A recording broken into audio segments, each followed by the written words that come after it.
Hi there, this is Harry and welcome back to our advanced English lessons. And this is a vocabulary lesson. In fact, we're focusing on part 2 of the speaking test for those of you who are considering doing IELTS. So we're going to look at vocabulary, but in particular at the question that you'll be asked in part 2. As you know, I'm a great advocate and believer in one-to-one lessons as the ideal way in which you can improve your English language skills. So let me take a few minutes to tell you about Preply.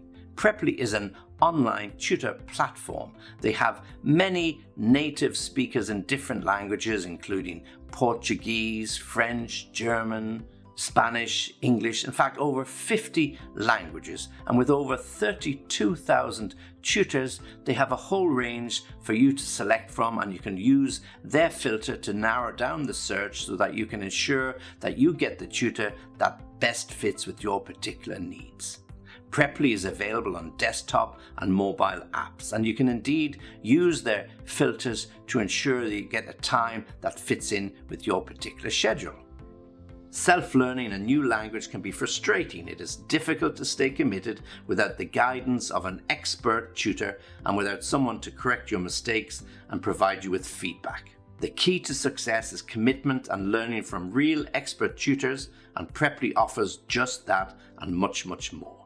With Preply's 100% satisfaction guarantee, they promise to provide you with a replacement tutor if for any reason the first tutor you select doesn't match up or meet up with your expectations. So don't you think it's about time that you tried Preply? Make sure you click on the link in the description below to get your 50% reduction in the first lesson that you purchase with Preply.com. Thanks Preply for sponsoring this lesson.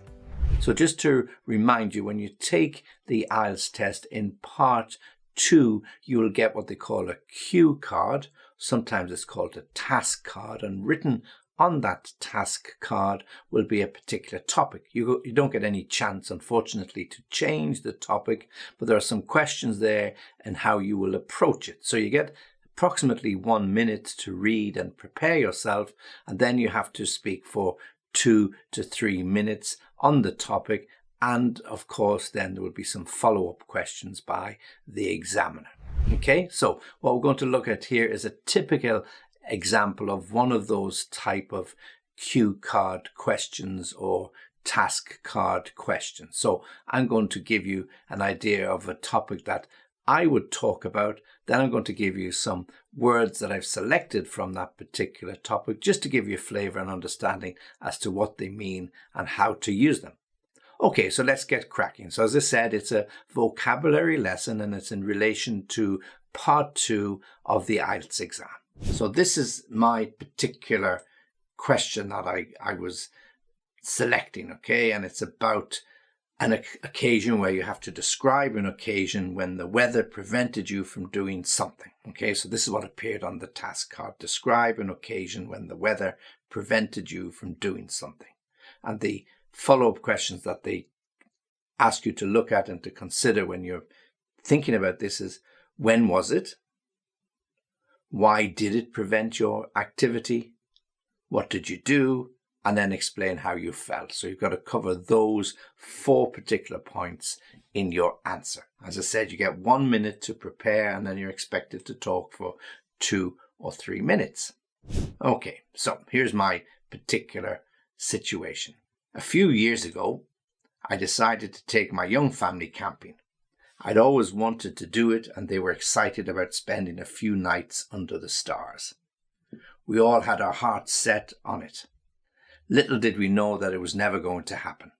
Not that week anyway.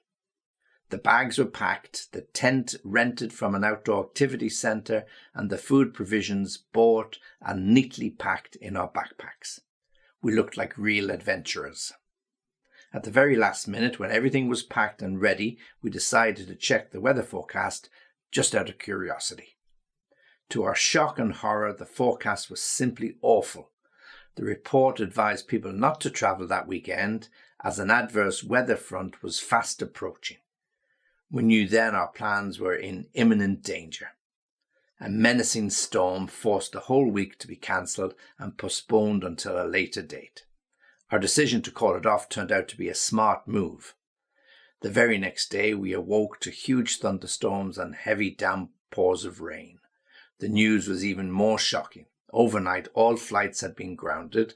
The main roads were flooded, cars and people stranded for hours in rising flood water. Incoming flights were diverted to other cities, and everyone was advised to stay put in their homes. The idea of camping out suddenly took on another perspective. We put up the tent in the living room and the kids had a ball. So what looked like a disaster initially turned out to be a different but fun adventure in the end. Okay, so that's my story as to what I would say about a situation that's something happened and the weather put an unfortunate end to a plan. Okay, so I've given you there the little story. Now let me just give you some of the words that I've picked out and I'll try and explain them to you. And you'll find all of these words in the transcript. Make sure you click on the link in the description below to get your 50% reduction in the first lesson that you purchase with Preply.com. So the first one, neatly. Well, neatly, it's an adverb. And when we pack, usually on our way traveling for a holiday or weekend, whatever, we always try to pack neatly. In fact, you probably remember that you pack more neatly on the way to your holiday than you do on the way back. So neatly means everything fits into its little place. Everything is easy to see and access. So when we were packing our bags for this particular camping trip, we had a backpack, so they were packed neatly so they were easy to carry and everything could be fitted in. Indeed, with one of the kids wanted to put in a particular toy to take with them, there was a small space left in the bag and we said, oh yeah, that'll fit in there just neatly. Yeah, so it's the right size and the right shape for that particular bag. So neatly is when everything is tidy.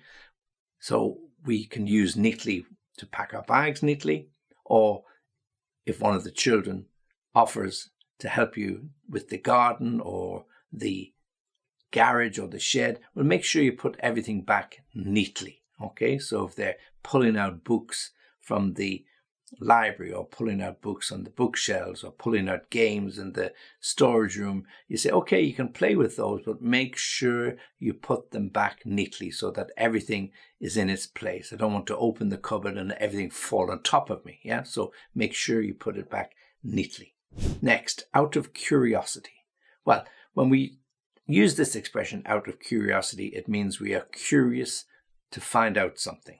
Okay, so in my particular story, I turned on the radio to listen to the weather forecast out of curiosity, meaning I wanted to know what they were forecasting, what the weather was going to be like. Okay, so when we do something out of curiosity, it's out of a deep interest.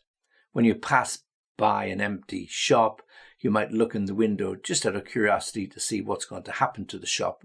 Is some other shop going to take its place?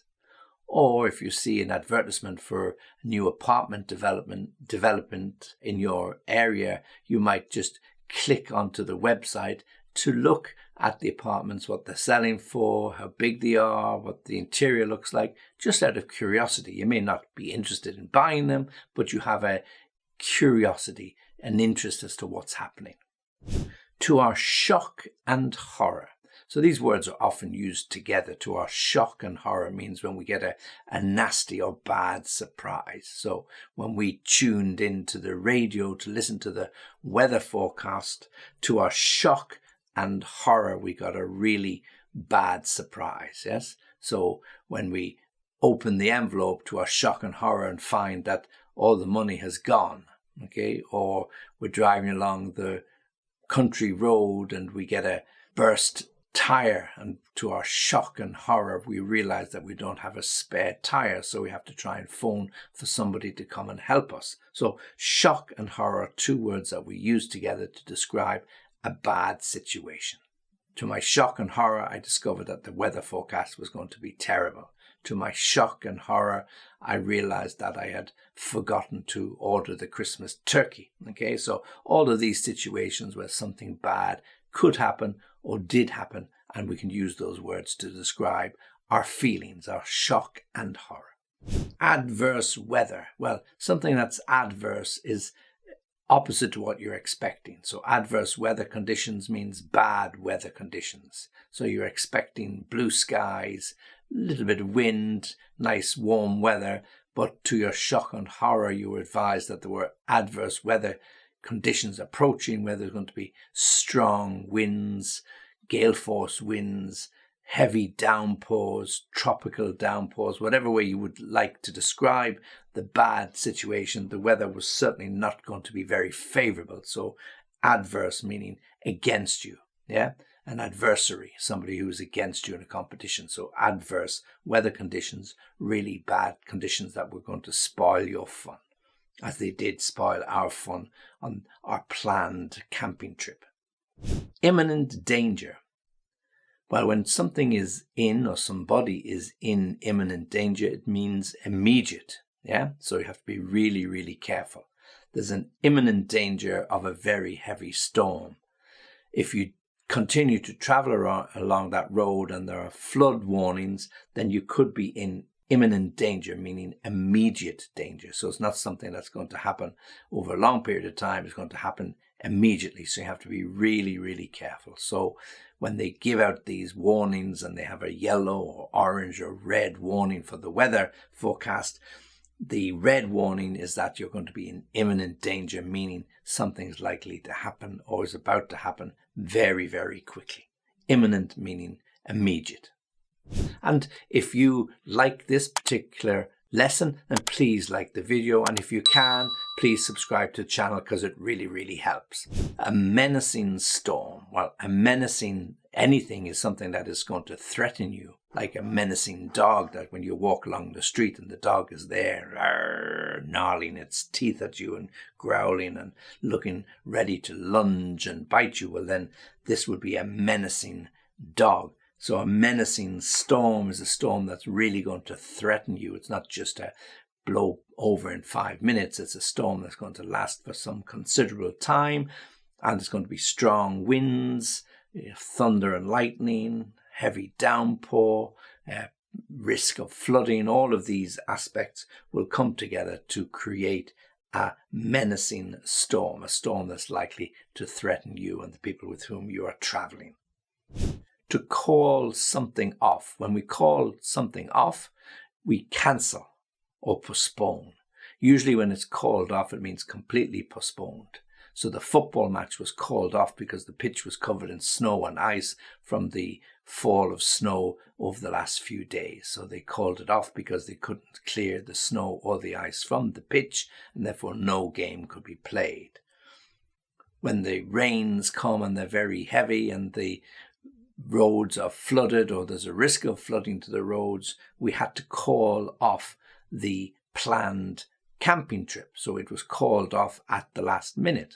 So anything that is cancelled permanently would be called off. It's a phrasal verb. To call is the verb, off is your preposition. So to call off something or to call something off means to postpone.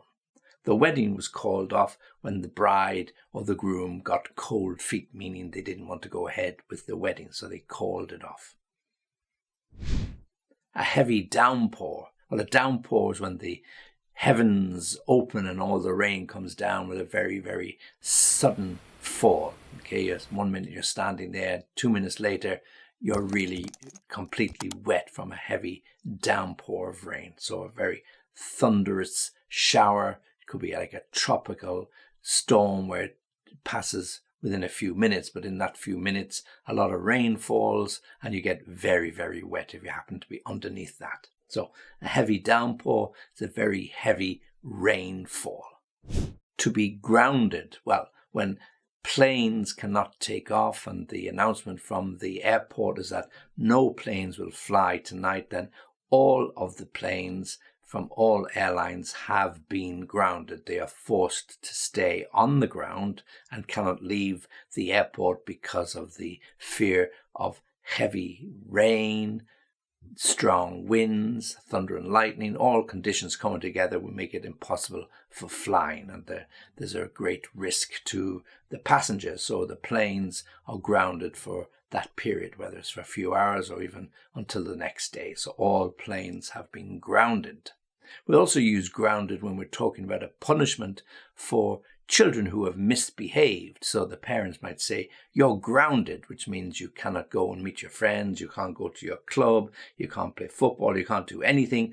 You're going to have to stay in your room. So you're grounded for 1, 2, 3 days, depending on how strong the punishment is, depending on how strong the misdeed you did. Okay, so you're punished badly, you're grounded for 3 days. If the punishment is not so bad, you might only be grounded for 1 day. But to be grounded means not to be permitted to leave your bedroom or leave the home. And in the same way, the airplanes have been grounded because of the problems in the atmosphere with the weather. And then finally, stranded. When you're stranded, it means you're stuck somewhere. You cannot move, you cannot go in or out.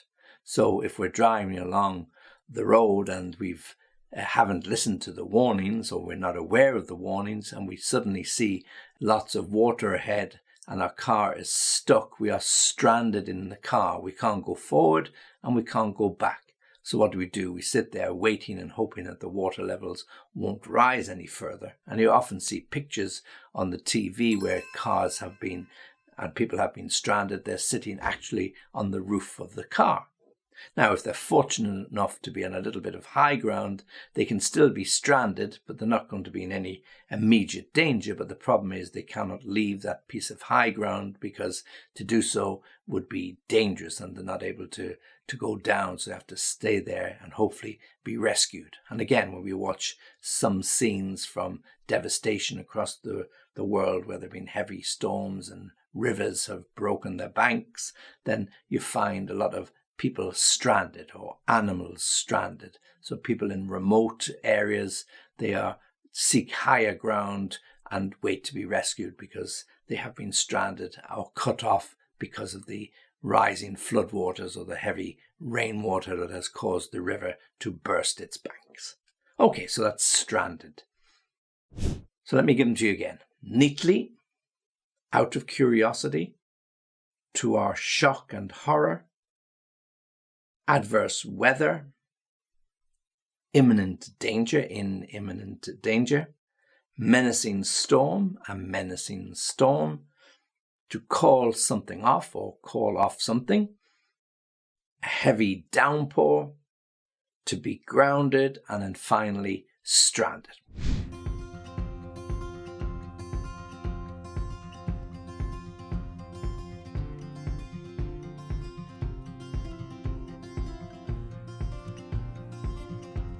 Okay, well, that ends the particular lesson in relation to vocabulary, and particularly for part 2 of the speaking task for IELTS. And if anybody is contemplating doing IELTS over the next few months, I wish you luck. There's a lot of work you have to do, but if you plan carefully, you can be successful. And this is one lesson of a series that I'll be putting together for those of you who are contemplating those type of exams. As always, thanks for listening, thanks for watching. Join me again soon.